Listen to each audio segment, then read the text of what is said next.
What does Jesus mean by this statement? You shall be perfect, just as your Father in heaven is perfect. What kind of perfection does he mean? To understand this verse, Matthew 5:48, we need to understand its context in Matthew 5. You see, it's the summary, kind of an exclamation point on the discussion of the law within the Sermon on the Mount. So Matthew 5:17 through 20 sets the stage for talking about the law in the Sermon on the Mount by recording Jesus' position that he didn't come to abolish any of the law, that the law has ongoing relevance, and that if you want to enter the kingdom of heaven, you need to exceed the righteousness of the scribes and Pharisees. So having proclaimed there's this higher standard of righteousness than the scribes and Pharisees exhibit, Jesus considers each of 6 different statements from the law and their common application, and then he applies his own way of keeping each of them, a more rigorous and loving application to each, not just that technical conformity to the law that the scribes and Pharisees had, but a selfless conformity to the law, putting others first and putting God first. So let's discuss each of those 6 statements to gain an understanding of the kind of perfection Jesus is demanding from his followers. First, murder. While the law is to not murder, Jesus includes anger to fall under the same judgment. Second is adultery.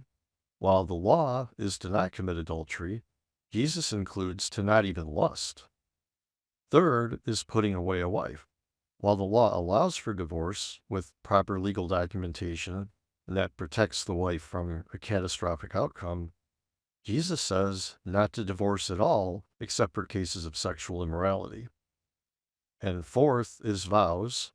While the law says to not break a vow, but fulfill your vows to the Lord, Jesus says to make no vows at all, but for your yes to be yes and your no to be no.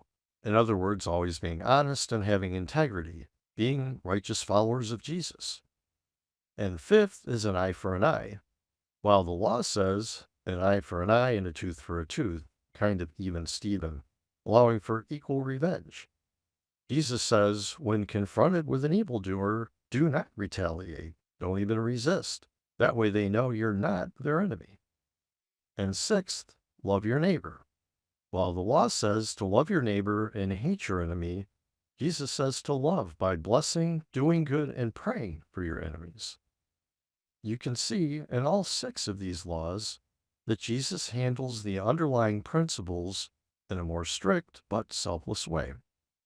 Okay, so let's go back to that opening verse, and remember, it's a summary for the points in the Sermon on the Mount, the 6 points we just read. Therefore, you shall be perfect, just as your Father in heaven is perfect.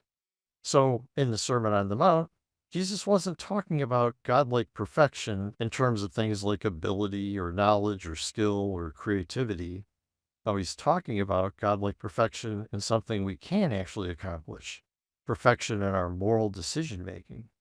So the context is all about morality, all about thinking morally, speaking morally, doing right and not doing what's wrong.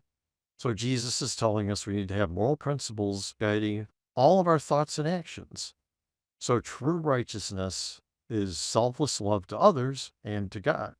And that's all the time, and that's in all circumstances. That's how we can be perfect as our Father in heaven is perfect. If you would like to learn more about this topic, we recommend the article What Jesus Taught About Doing Right and Wrong, linked in the description. Please join us as we will continue to offer new and interesting insights for your Sabbath School studies. And if you want to keep up with our new studies as they're published, we recommend subscribing. We're on YouTube, Apple Podcasts, Spotify, and on plenty of other podcast apps. Links for subscribing are in the description. God bless.